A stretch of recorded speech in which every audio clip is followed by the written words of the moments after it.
সমাবেশে অসুস্থ হয়ে হাসপাতালের চিকিৎসা শেষে বাসায় গেছেন জামায়াতে ইসলামীর আমির ডাক্তার শফিকুর রহমান।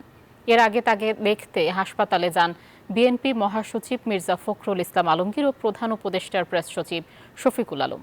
ফখরুল বলেন, দেশের রাজনৈতিক প্রেক্ষাপটে তার সুস্থ হওয়া জরুরি।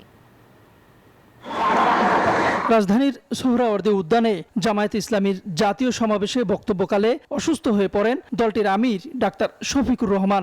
এরপর তাকে চিকিৎসার জন্য আনা হয় ধানমন্ডি ইবনে সিনা হাসপাতালে। তাকে দেখতে হাসপাতালে আসেন বিএনপির মহাসচিব ও প্রধান উপদেষ্টার প্রেস সচিব শফিকুল আলম। মির্জা ফখরুল ইসলাম বলেন, দেশের রাজনৈতিক প্রেক্ষাপটে তার সুস্থ হওয়া জরুরি। শিষ্টাচার হিসেবে এটা আমাদের দায়িত্ব।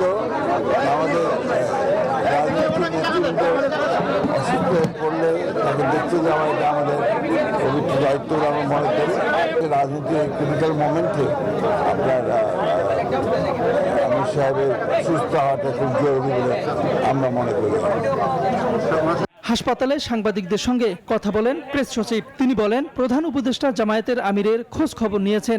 সামনে আমাদের ইলেকশন, আমরা চাই বাংলাদেশের সমস্ত পলিটিক্যাল পার্টি সব লিডারই সুস্থ থাকুন, ভালো থাকুন, দেশকে গড়ার কাজে সবাই একসাথে কন্ট্রিবিউট করুন।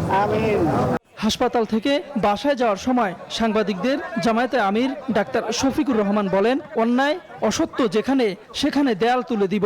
বিদায় নিয়েছে একটা লড়াইয়ের মধ্যে, আর একটা লড়াইয়ের মাধ্যমে ইনশাল্লাহ দুর্নীতিকে এই দেশ থেকে বিদায় করতে হবে। এটা সকল দলের জন্য প্রয়োজন, প্রত্যেকটি নাগরিকের জন্য প্রয়োজন।